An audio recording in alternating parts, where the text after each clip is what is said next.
Hi there. My name is Nicholas Young, and the company that I chose to go over with you guys today is Target Corporation.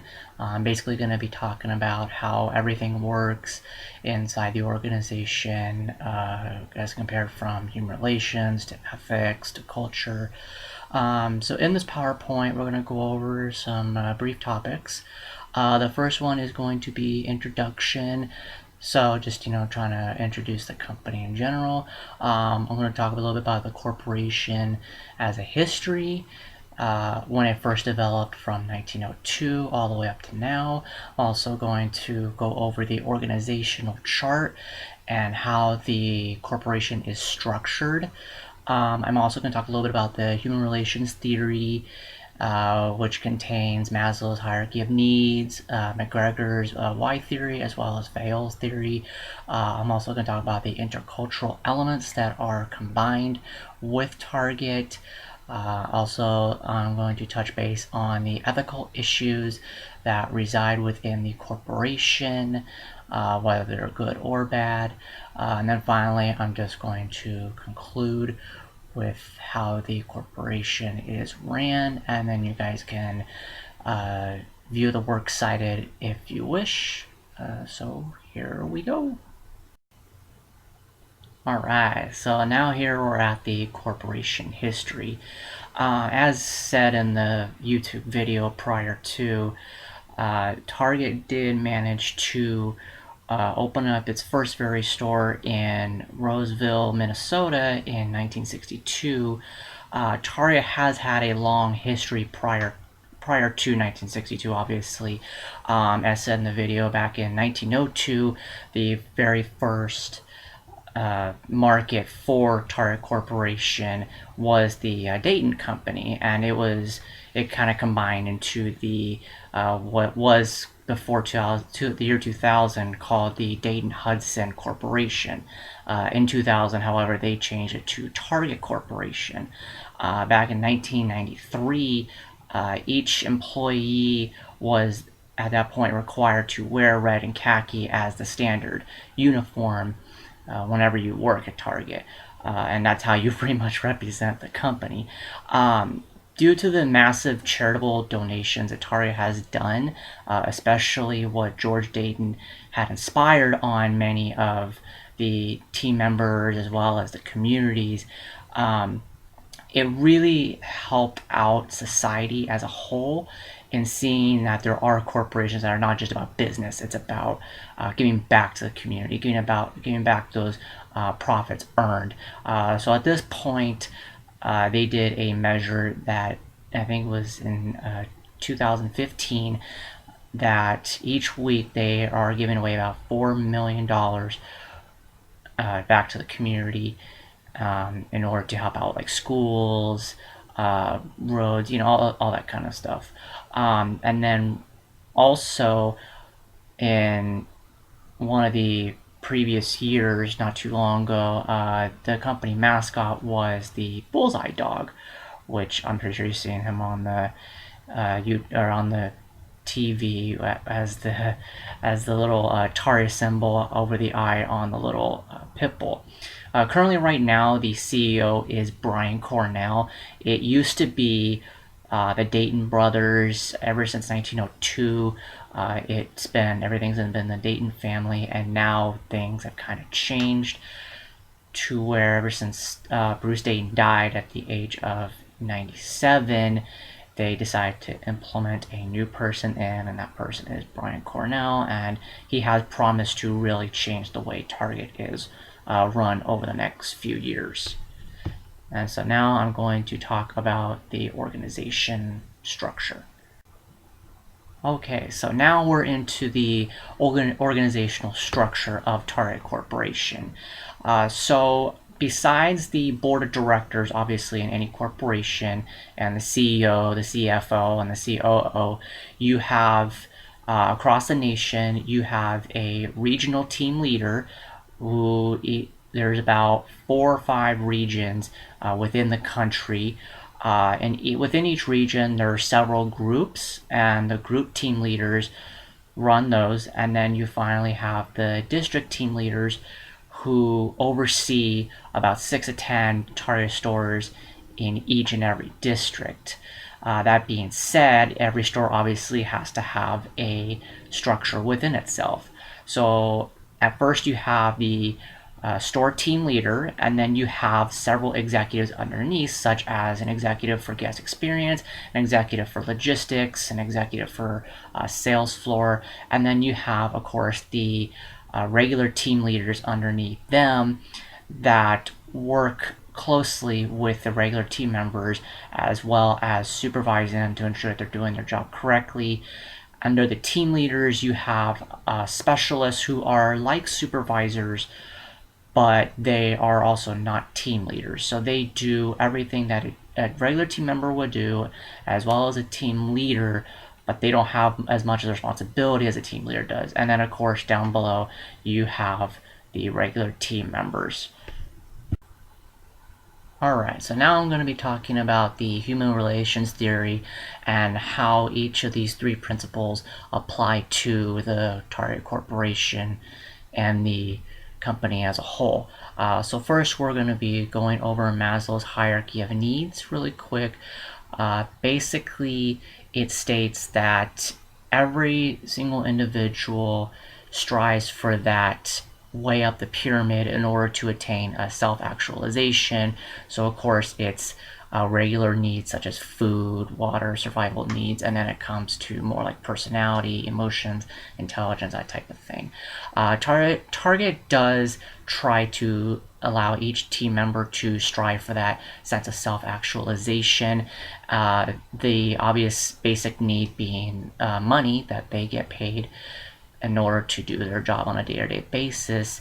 But other than that, every team member is entitled to their own motivational standards that management always tries to instill in each team member. Next up, we have McGregor's Y theory, which is more along the lines of allowing each team member to be not just motivated, but creative to create their own way of doing things in their environment, especially when team members are offering the red cards, which is the credit and debit cards, to every guest. Every team member has their own creative way of asking every single guest how they would like to save 5%, and a lot more. Some team members get more than others, but that's due to their own creative standpoints. And team members can also learn creatively from other team members, adapt their own methods. And then finally, we have Fayol's theory, which has 6 basic principles, which is forecasting, planning, organizing, commanding, coordinating, and controlling. Target does implement every single one of those. Especially in a managerial standpoint, you got to make sure that your team is doing their job every single shift.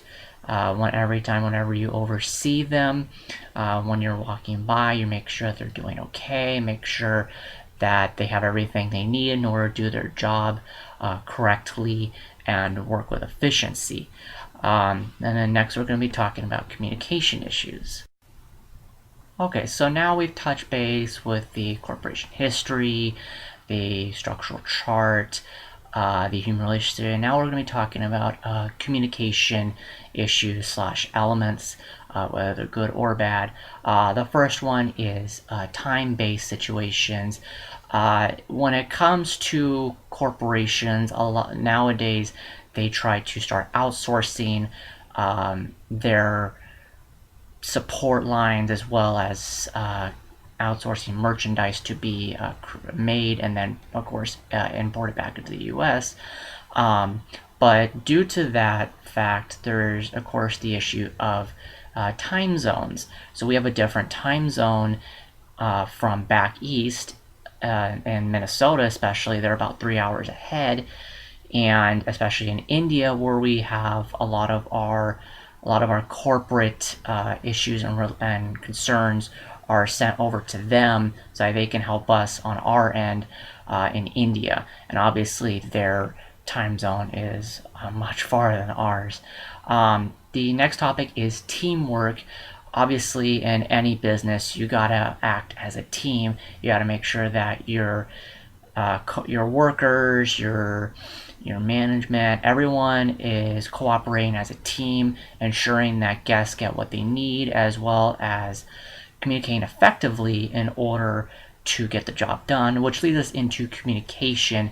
It is highly imperative in Target that communication is there just to make sure that all the team members have what they need, all the information necessary, all the guests have what the have a, all they have all the information that's necessary as well.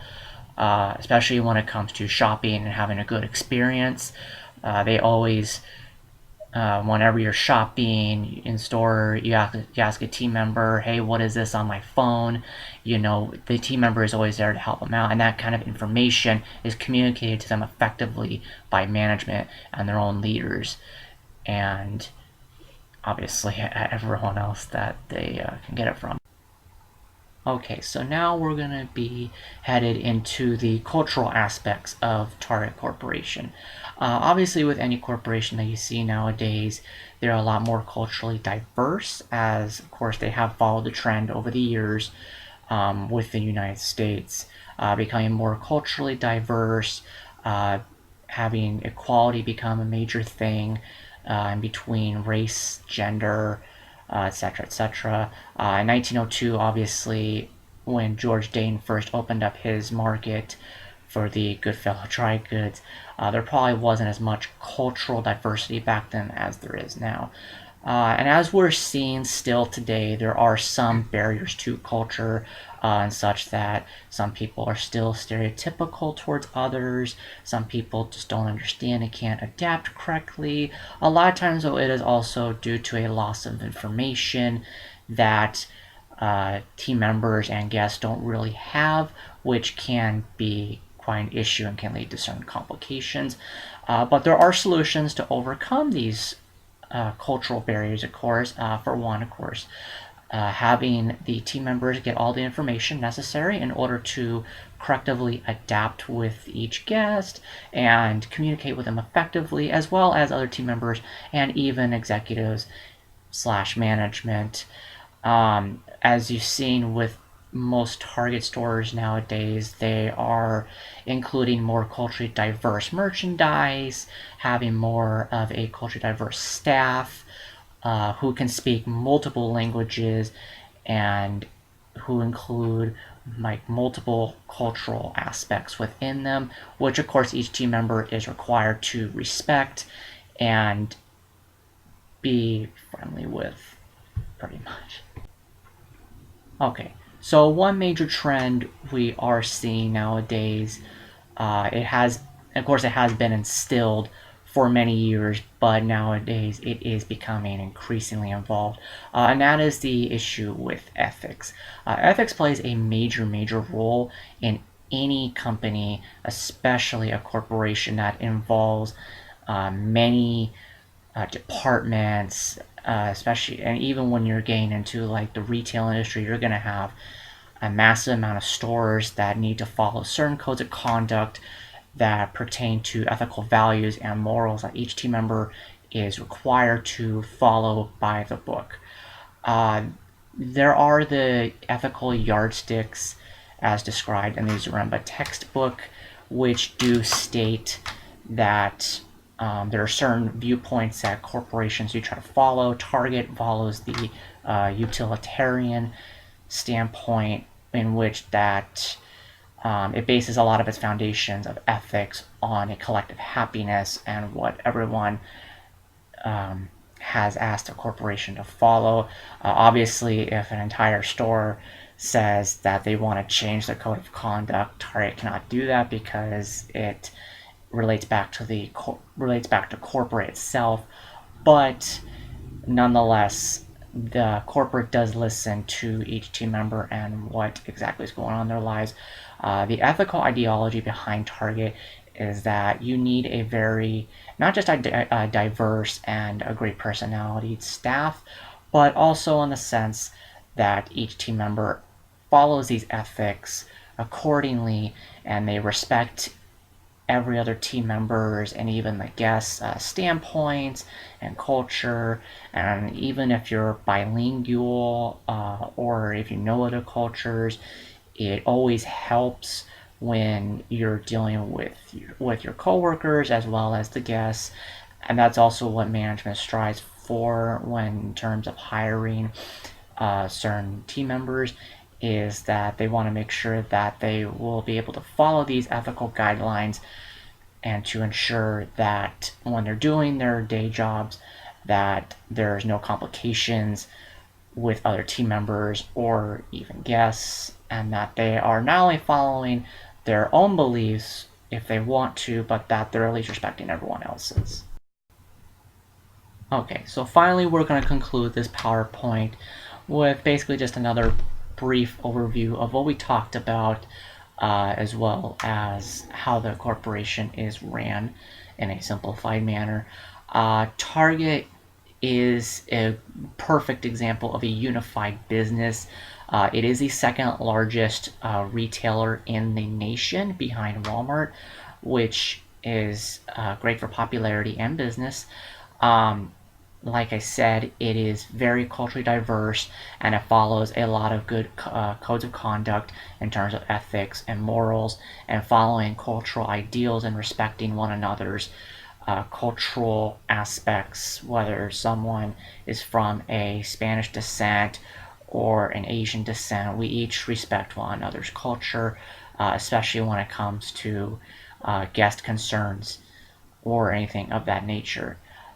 Target is also mainly founded on the basis of giving back to the community, as said in the YouTube video and the PowerPoint, as well as the history that is defined by it. Of course, back in 1902, George Dayton inspired all the employees to give back to the community when they can, volunteer for certain events. Currently, Target can give away around $4 million per week back to the community, whether it's to help out with funding colleges or schools, or or at least helping out with the community and maybe local businesses at least. As well as Target's permanent ideal of giving 5% back to the community. It started that in the late 1990s as a permanent mindset, especially when you're shopping there. Every time you have a Target credit card or a debit card, when they tell you save 5%, that 5% literally goes back to the community to help out with what they have. Target is also based on the ideal of a fast, fun, and friendly environment, basically in the sense that guests can have a fast checkout, a fun environment where they can shop, they can use their phone to look up certain merchandise, they can go around the store, have fun, and that they also are involved with a friendly team of people who can help them no matter what their concern or question or problem is. And all of that combined, along with ethics and human relations and culture, is really what makes Target an outstanding retailer as a whole. And it really helps them over the years with the technological advancements become what it is today, which is a very great retailer.